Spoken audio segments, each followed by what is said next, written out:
जी exercise 7.3 का question 1 है। 7.3 exercise हम स्टार्ट कर रहे हैं। कहता है जी how many arrangements of the letters of the following words. Following words मतलब इसके 4 पार्ट्स हैं बेसिकली, मैं जिनमें से मैं पहला पार्ट करवा रहा हूँ। वर्ड्स टेकन ऑल टुगेदर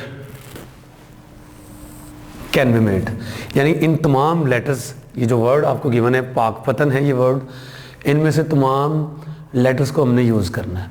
तमाम लेटर्स को यूज़ करना है तो आप देख सकते हैं यहाँ पर पहले भी इस तरह के जो क्वेश्चंस आते थे उनमें लेटर्स जो है वो डिफरेंट होते थे। यहाँ पर लेटर्स डिफरेंट नहीं है, तो उसने कह दिया हुआ जब ये तमाम लेटर्स यूज़ करने हैं तो जितने हैं ये उतने ही यूज़ करने हैं।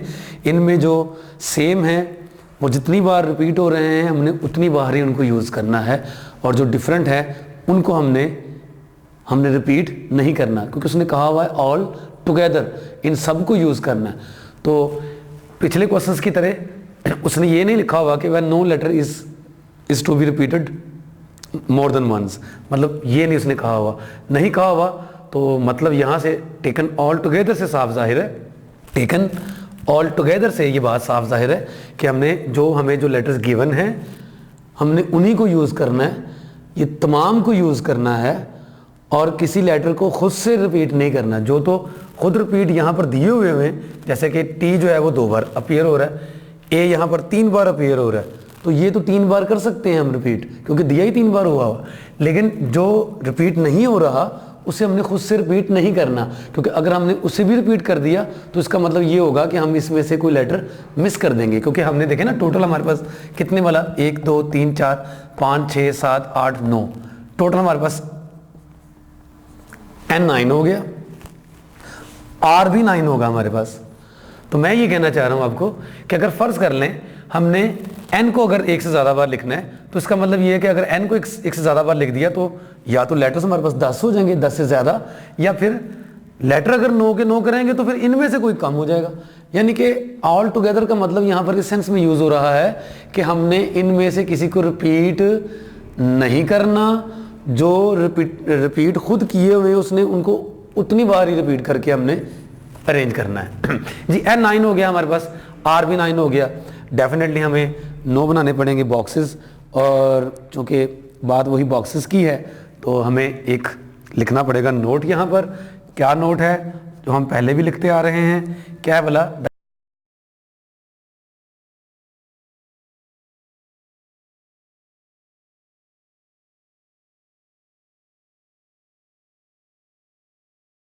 कितने बॉक्सेस बनाने पड़ेंगे हमें, 9 लेटर्स हैं। बात वही है, हमने बॉक्सेस बना के ये प्रॉब्लम अपनी सॉल्व करनी है।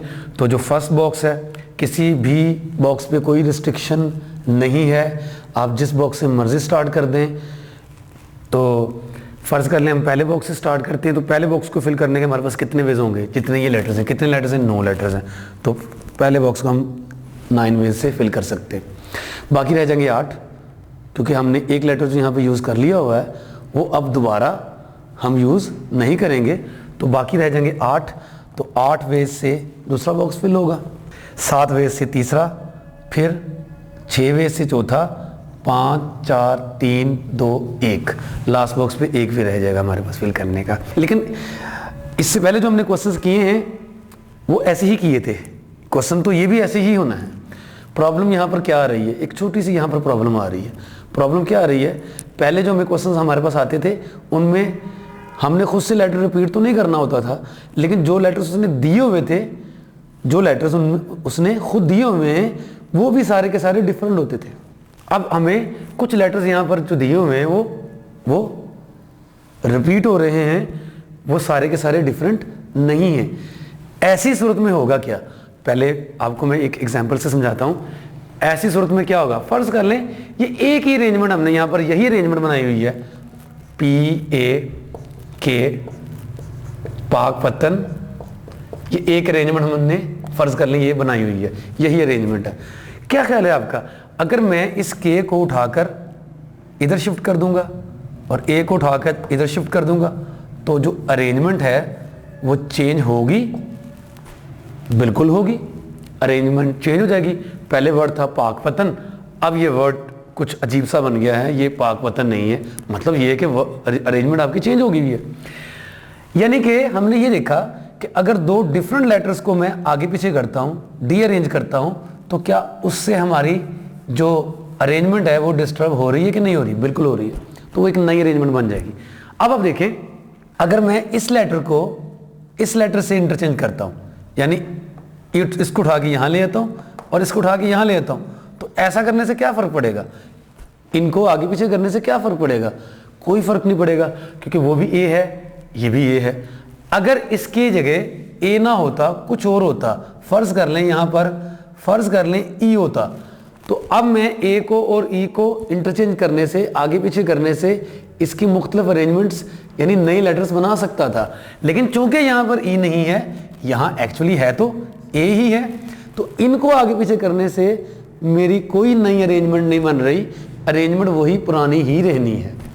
तो असल में हम क्या कर रहे हैं वाला, हमने ये जो अरेंजमेंट्स बनाई हैं, हमने ये यूँ काउंट किया इन अरेंजमेंट्स को फंडामेंटल प्रिंसिपल ऑफ काउंटिंग से, जैसे हम पहले करते आ रहे हैं। यहाँ पर हमारे पास बहुत सारी अरेंजमेंट्स एक्स्ट्रा बन चुकी हुई हैं, क्योंकि मैंने इस तरीके से काउंट किया है, तो मतलब मैंने उन लेटर्स को भी अरेंज किया आपस में जो कि सेम है, जिनको आगे पीछे करने से बेसिकली फ़र्क ही कोई नहीं पड़ता है। अब क्या किया जाए, हमने वो सारी की सारी अरेंजमेंट यहाँ से निकाल देनी है, ताकि हमारे पास जो बाकी अरेंजमेंट्स बचती हैं वो एग्जैक्ट हमारी अरेंजमेंट्स हों। यानी अरेंजमेंट्स नहीं निकालनी, मतलब कुछ अरेंजमेंट्स हमारी सेम है जो मैंने इंक्लूड कर दी हुई है बेसिकली। तो उन अरेंजमेंट्स को कैसे करना है, एक्सक्लूड कैसे करना है उन अरेंजमेंट्स को, आप देख सकते हैं क्या करना पड़ेगा भला। मैंने आपको यहाँ पर समझा दिया, जैसे ये 3 ए हैं, ये सेम है, तो इन एज को आगे पीछे करके मेरे पास नई से नई अरेंजमेंट्स नहीं बन रही। जो डिफरेंट लेटर्स हैं उनको आगे पीछे करके मेरे पास अरेंजमेंट्स नहीं बन जाएंगी, लेकिन जो सेम लेटर्स हैं उनको आगे पीछे करके अरेंजमेंट्स नहीं बनेगी। अब देख लें ए कितनी बार रिपीट हो रहा है, पहले ये देखें ए कितनी बार रिपीट हो रहा है। ए जो रिपीट हो रहा है वो कितनी बार हो रहा है? 3 बार हो रहा है। ए 3 बार रिपीट हो रहा है, तो इनकी जो आपस में अरेंजमेंट्स, जो सिर्फ आप बाकियों को छोड़ दें, सिर्फ ए को देखें, ए 3 बार रिपीट हो रहा है, तो इन 3 एज की आपस में अरेंजमेंट अगर हम बनाएं तो वो कितनी बनेगी तादाद में? वो एग्जैक्टली हमने लास्ट क्वेश्चन में भी देखा था 7.2 एक्सरसाइज के, वो कितनी बननी है? वो 3 फैक्टोरियल बननी है। तो 3 फैक्टोरियल बेसिकली वो बननी थी अगर ये तीनों एज डिफरेंट होते, मतलब ए ना होते, ये डिफरेंट होते। यहाँ पर हमने वो सारी इंक्लूड कर दी हुई हैं।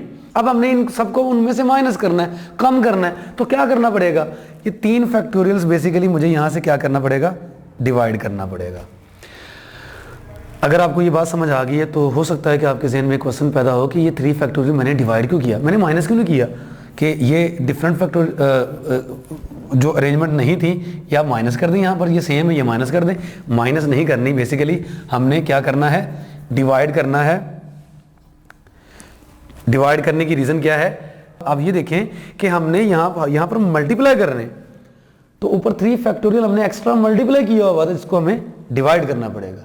ऊपर अरेंजमेंट्स बना रहे हैं, उसमें जो सेम लेटर्स की अरेंजमेंट्स हैं वो हमने 3 फैक्टोरियल ऊपर मल्टीप्लाई किया हुआ। मल्टीप्लाई करने की वजह से हमने क्या करना है? नीचे अब की बार डिवाइड करना है। अब आप देख लें, ए आपका 3 बार रिपीट हो रहा था।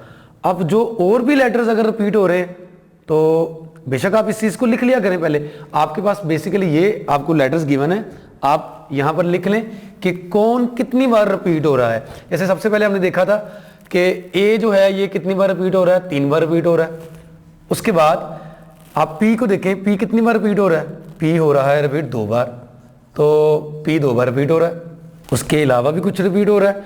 ए को देख लिया, पी को देख लिया, के रिपीट नहीं हो रहा, टी रिपीट हो रहा है जी आपके सामने। टी कितनी बार रिपीट हो रहा है? 2 बार रिपीट हो रहा है, और बाकी कुछ भी रिपीट नहीं हो रहा। तो कहने का मकसद ये है कि जो एक से ज़्यादा बार रिपीट हो रहा है, हमने उनके फैक्टोरियल से यहाँ पर क्या करना है? डिवाइड करना है। तो 3 का फैक्टोरियल डिवाइड कर दिया, 2 का फैक्टोरियल डिवाइड कर दिया, और फर्दर 2 के फैक्टोरियल से डिवाइड कर देना है।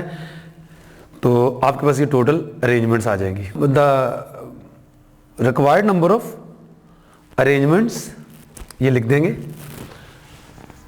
नंबर ऑफ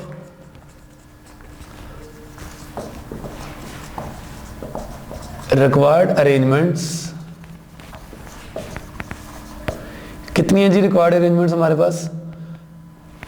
ये बन जाएंगी, इनको मल्टीप्लाई करके ऊपर बन जाएगा 9 का फैक्टोरियल, बल्कि अगर हम यहीं पर देखें तो 9 8 7 6 5 4 3 2 1 है इनफैक्ट, और नीचे कितना आ जाएगा जी 3 फैक्टोरियल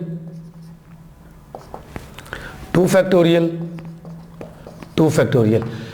चलिए जी 3 फैक्टोरियल 6 के बराबर होता है, ये तो आप कैंसिल आउट कर दें इनसे। 2 का फैक्टोरियल 2 होता है, अब 2 को कैंसिल आउट करके 4 के साथ तो 2 बच जाएगा, और ये 2 कट जाएगा इसके साथ। बाकी जो आपने मल्टीप्लाई करना है 9 इंटू 8 इंटू 7 इंटू 6 इंटू 5 को करना है जी मल्टीप्लाई, और हमारे पास आंसर आ जाएगा जी इनको मल्टीप्लाई करके 15120। ये हमारे पास टोटल अरेंजमेंट्स आ जाएंगे। तो क्वेश्चन 1 का बेसिकली इसके 4 पार्ट्स थे, 1 2 3 4। पहला मैंने करवा दिया पार्ट, चौथा मैं करवाने जा रहा हूँ, दूसरा और तीसरा आप बिल्कुल इसी टेक्निक से खुद कर सकते हैं, तो दूसरा और तीसरा करवाने की ज़रूरत नहीं होगी। 4th पार्ट करते हैं जी। वर्ड हमें गिवन है असैसिनेशन। असैसिनेशन वर्ड है और हमने वही काम करना है, इन तमाम लेटर्स को यूज़ करके हमने डिफरेंट अरेंजमेंट्स बनानी है। तो सबसे पहले आप देख लें कि टोटल आपको कितने लेटर्स यहाँ पर गिवन हैं। आप काउंट कर लें इनको, 1 2 3 4 5 6 7 8 9 10 11 12 13। जी हमें 13 लेटर्स यहाँ पर गिवन है कि टोटल लेटर्स है हमारे पास। और आप देख सकते हैं कि हमने क्या चेक करना वाला यहाँ पर, अगर कोई लेटर एक से ज़्यादा बार रिपीट हो रहा है तो हम उसको लिख लेते हैं। जैसे ए को चेक करते हैं जी, ए कितनी बार रिपीट हो रहा है? ए रिपीट हो रहा है जी 1 2 और 3 बार। ए हम यहाँ पे लिख लेते हैं जी। एन हमारे पास 13 है, ये टोटल जो हैं वो 13 लेटर्स हैं, और इसमें देख सकते हैं ए कितनी बार रिपीट हो रहा है? 1 2 3 बार रिपीट हो रहा है, तो A is repeated 3 times. A 3 bar repeat हो रहा है। उसके बाद हम एस को देखते हैं जी, एस कितनी बार आ रहा है? 1 2 3 4 दफा एस आ रहा है, तो एस इज रिपीटेड। उसके बाद हम देखते हैं जी नेक्स्ट लेटर आई है, आई भी कितनी बार आ रहा है? 2 बार आ रहा है, सो आई इज रिपीटेड 2 टाइम। बाकी आपके पास बच गए एन। एन को भी देखें, एन भी 2 बार रिपीट हो रहा है, सो एन इज रिपीटेड 2 टाइम्स।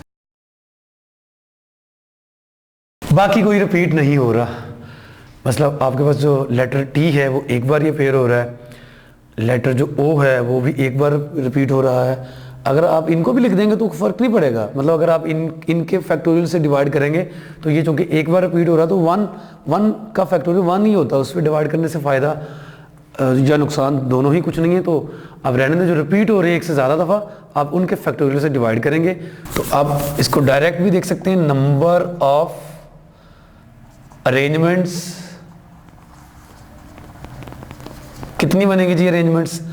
तो समझे कि आपने बॉक्सेस बनाए हुए हैं, 13 आपके पास थे, तो 13 एक एक कम करके 12 फिर 11 कहाँ तक जाएंगे? लास्ट बॉक्स को फिल करने का एक भी रह जाएगा एज यूजुअल पिछले क्वेश्चंस की तरह, तो वो एक्चुअली 13 का फैक्टोरियल बन जाना है।